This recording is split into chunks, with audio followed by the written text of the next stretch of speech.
Namo Buddhaya, perkenalkan nama saya Koetbet Putra. Saya adalah seorang mahasiswa Fakultas Psikologi di Unika Sugiyo Pranoto Semarang. Terima kasih kepada Ki Ananda yang telah memberikan saya kesempatan menjadi tamu dan memberikan Dharma Desana di YouTube channel Ki Ananda.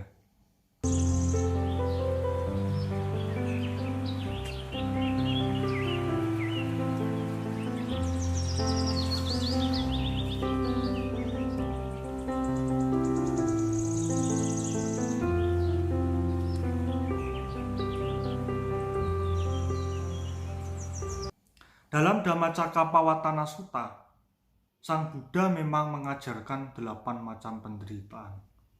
8 macam penderitaan itu diantaranya adalah lahir, tua, sakit, mati, berpisah dengan yang dicintai, bertemu dengan yang tidak dicintai, keinginan tidak tercapai, kemelekatan dari pancakanda.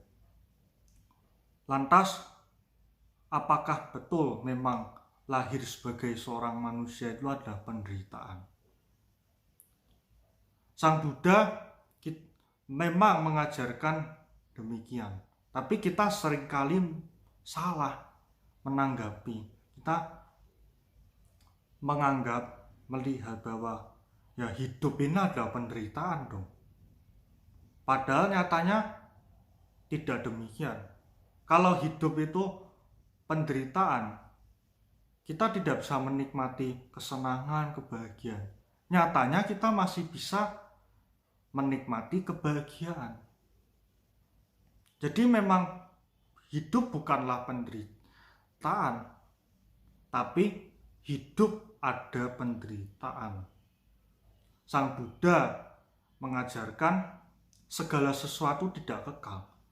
Kalau kita beranggapan hidup adalah penderitaan, ya kita menganggap penderitaan itu kekal. Padahal tidak. Kebahagiaan dan penderitaan itu datang silih berganti, selalu berubah, muncul dan lenyap. Nah, kita mesti memiliki pandangan benar untuk melihat seperti itu. Kalau begitu bertolak belakang dong ya dengan Dhammacakkappawatthana Sutta. Tadi dikatakan lahir itu adalah penderitaan. Jangan salah ya. Buddha tidak sampai di situ saja penjelasannya. Tapi lahir itu bisa jadi suatu penderitaan. Itu ada sebabnya. Sebabnya yaitu adalah nafsu keinginan. Nafsu keinginan akan nafsu indrawi ya. Terhadap objek-objek indra, nafsu untuk menjadi atau nafsu untuk lenyap, menghilang. Itulah yang menyebabkan lahir menjadi penderitaan. Begitu juga dengan tua, sakit, mati, dan seterusnya. Jadi memang tidak serta-merta lahir sudah langsung menderita. Tapi saya tidak akan bahas terlalu panjang ya di bagian nafsu keinginan. Lalu Buddha mengajarkan bahwa lahir jadi manusia itu sulit. Ini sejalan ya dengan sains. Dilansir dari kompas.com, ada 100 juta sel sperma untuk membuat sel telur, tapi hanya satu saja yang berhasil. Coba bayangkan teman-teman, dari 100 juta sel sperma itu hanya yang berhasil adalah satu. Tapi tidak serta-merta ya muncul janin. Seorang wanita dinyatakan hamil, itu positif hamil kalau hanya berdasarkan dari adanya sel sperma tadi yang berhasil membuat sel telur. Tapi juga ada faktor-faktor lain. Karena Sang Buddha mengajarkan segala sesuatu itu ada ya, dan lenyap itu karena ada kondisi ya, kondisi atau faktor-faktor yang saling mempengaruhi. Ya misalnya kayak tadi yang sel telur dan sel sperma ya.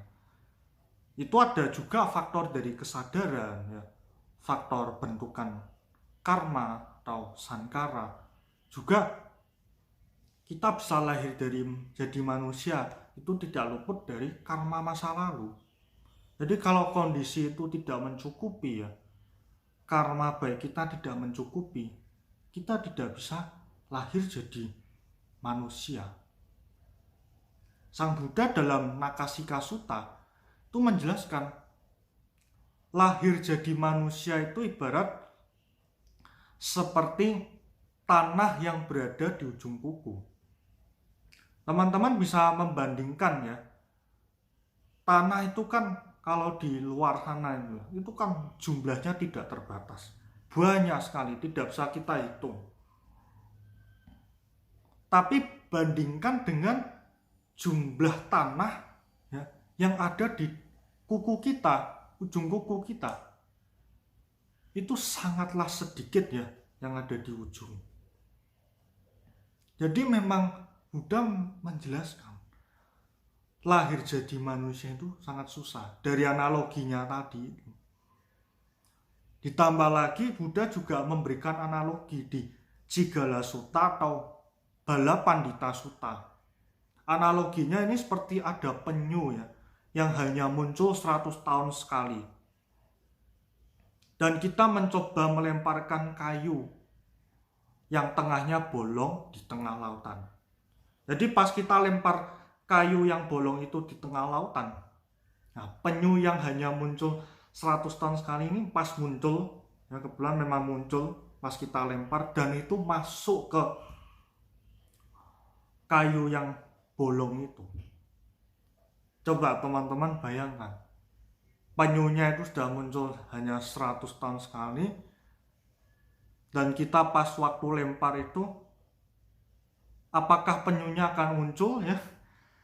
Kalau sudah muncul, bisa nggak penyunya itu melewati kayu yang bolong itu? Dari dua analogi ini jelas sekali bahwa lahir jadi manusia itu adalah satu karma baik yang luar biasa, ya, satu anugerah. Ditambah lagi bertemu dengan Buddha Dharma itu jauh lebih sulit.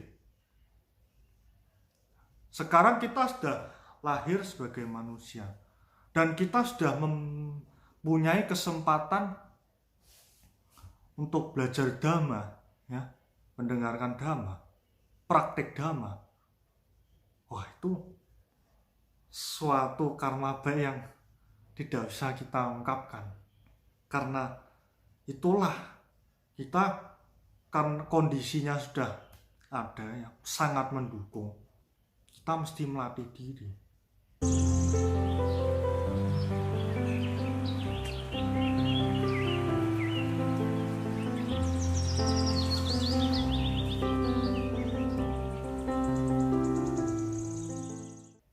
Lalu apa sih keunikan alam manusia ini?